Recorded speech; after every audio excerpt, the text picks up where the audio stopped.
Danes smo v Tehniškem muzeju Slovenije odprli razstavo Človek na Luni. Seveda vsakdo, ki bo slišal to, bo takoj vedel, o čem ta razstava govori.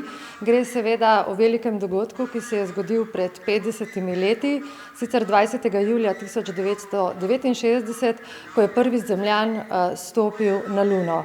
Naša razstava seveda govori bistveno širše o tem dogodku, ampak predvsem pa iz slovenskega zornega kota.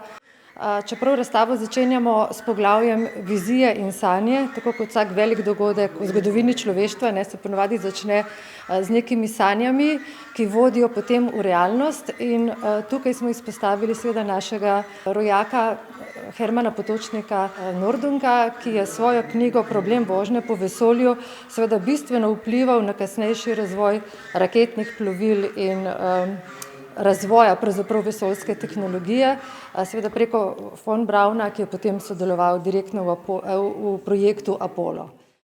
Na enem delu te razstave smo predstavili tudi odzive na ta veliki dogodek v medijih. Jasno je, da so takrat mediji na veliko poročali o tem, seveda radio, televizija, časopisi.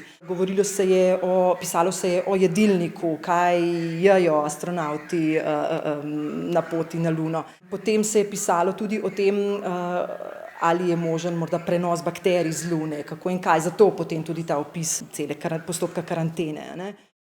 Jaz sem gledala to na televiziji leta 1969 in sicer v Ljubljani.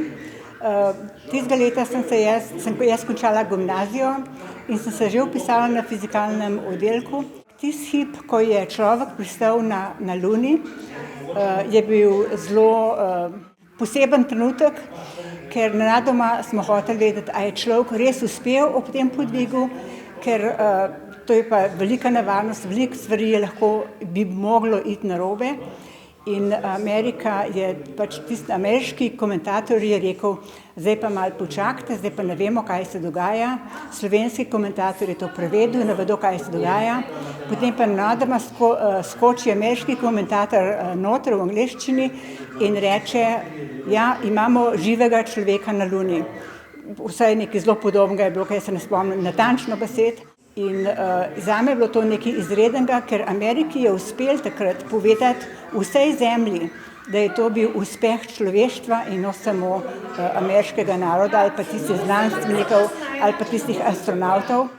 Mi smo se čutili, da je, vsaj jaz sem se čutila kot 19-letna mlada punca, da smo mi del tega uspeha, tako da Ameriki je uspel to deliti s človeštvom in to je bila ena širokogrudna stvar, po mojem mnenju.